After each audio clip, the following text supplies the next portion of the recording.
Across the Hudson River from New York City and westward into the state of New Jersey is the city of Englewood. Englewood could be any one of hundreds of American communities, population 25,000, main street with busy stores, banks, and movie theaters, attractive suburban homes with their neat lawns and their well-groomed look. In size and in the kind of people who live here, Englewood is like many other American towns. And that was one of the reasons it has become the first town in the world to have an unusual kind of telephone service. Oh, I'll go see over there. You finish your coffee, John. I'll answer it. It's probably the mailman.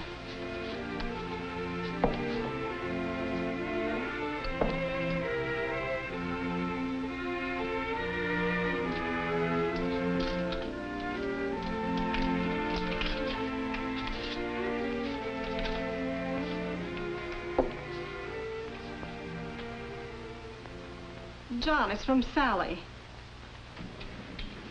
She says the baby has the measles. Oh, dear. Well, now, measles. That's not so serious. All kids get them sooner or later. John Warren, you know Ruthie is only 14 months old. Poor little dear. I'm worried.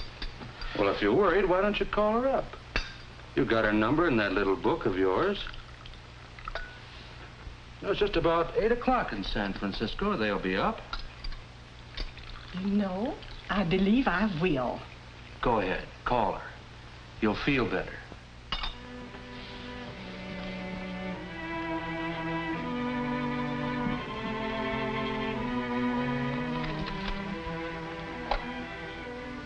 Three, 1, 8, G, A, 5, 2, 3, 6, 8. Are you sure it isn't too early out there? Oh, no, it's 11 o'clock here. That means it's 8 o'clock out there. Hello? Sally? Sally, this is Mother. Simple, wasn't it? She just picked up her telephone and dialed her daughter in San Francisco, California. In a matter of seconds, she is talking with her.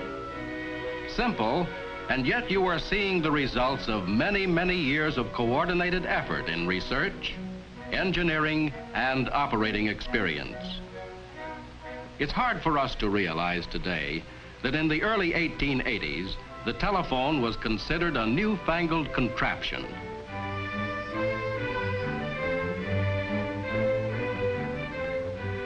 Boy operators manned the switchboards in those days, and it was an adventure to be able to talk with friends or relatives on the other side of town. The telephone at last was filling a deep human need, the need of people separated from one another to talk with each other.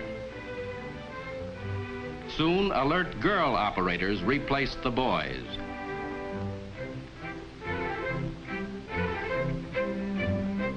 New types of instruments were developed, and the telephone grew up with a growing America.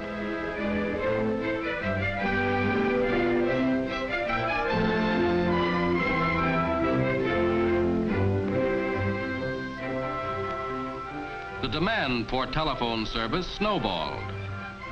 Indeed, the use of the telephone became so tremendous that by the 1920s, dial service was rapidly being introduced to help handle the increased volume of calls.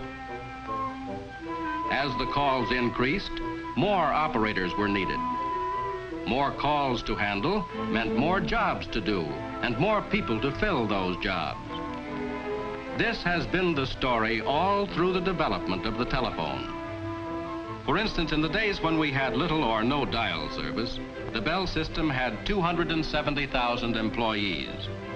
By the time 70% of the telephones were dialed, there were 600,000 employees, more than twice as many.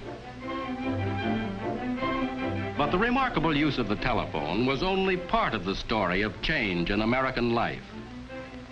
As villages became towns, and towns became industrial cities, people's interests broadened. Where those early citizens were thrilled to telephone across town, people now wanted to call towns and cities across the nation.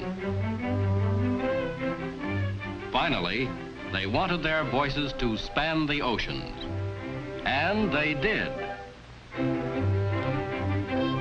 Truly, America had grown up. All of which brings us back to Englewood.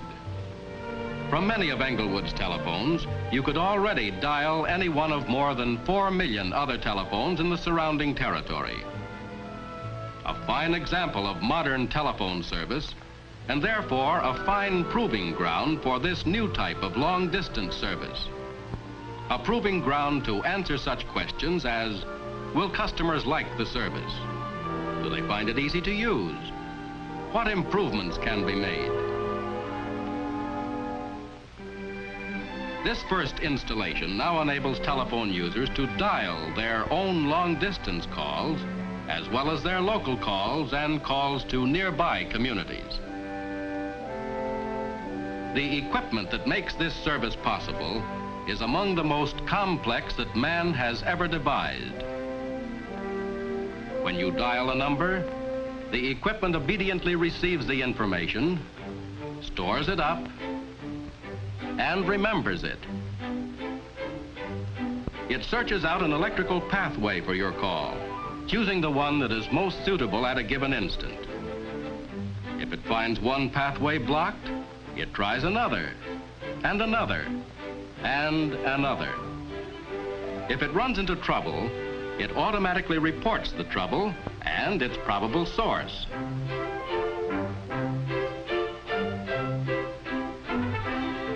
Parts of the equipment connected with other parts exchange information. They do this sometimes by a touch system, such as the blind use in reading Braille. Sometimes it's done with a stream of electrons flowing through space. Sometimes it uses an elaborate system of musical notes, played in chords that are heard and interpreted by a mechanical ear. But even that's not all of it.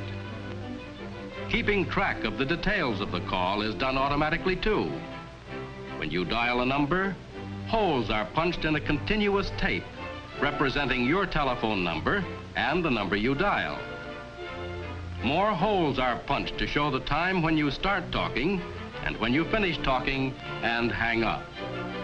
If you get a busy signal or the number doesn't answer, no charge is made. Since all this information is in the form of tiny holes in a long piece of paper, the meaning of these tiny holes has to be expressed in words and figures. This is done by running the tape through several machines which assemble the information, translate, sort and summarize it, figure the length of your call, apply the correct rate, and, you guessed it, type your toll statement. But for the Englewood telephone user, it's as easy as dialing a local call. Remember that number Mrs. Warren looked up in her personal telephone notebook? 318 Garfield 5 2368. The only difference between that and a local number is the 3 digits at the beginning. 318 is the code for the San Francisco area. If her daughter had lived in Chicago, Mrs. Warren would have dialed the code 312 and then the telephone number. Cleveland, 216. Boston, 617. Altogether, more than 80 numbered areas are planned for the United States and parts of Canada. For some time past, area numbers like these have been used by telephone operators in dialing long-distance calls. When the people in the Englewood area with 1- and 2-party lines were given this service, they could dial to 13 of these areas. That meant that more than 11 million telephones could be dialed from Englewood. When will the 11 million be able to dial Englewood? And what about the remaining millions of telephones in the Bell system? The answer lies in the future. But this much we do know. Over the years, we have seen the results of a successful formula. Planned research to anticipate the demands of a growing nation, available resources, plus the continued efforts of many people. This combination has given America steady improvements in telephone service. And the story of long-distance dialing points the way to even better telephone service for you tomorrow.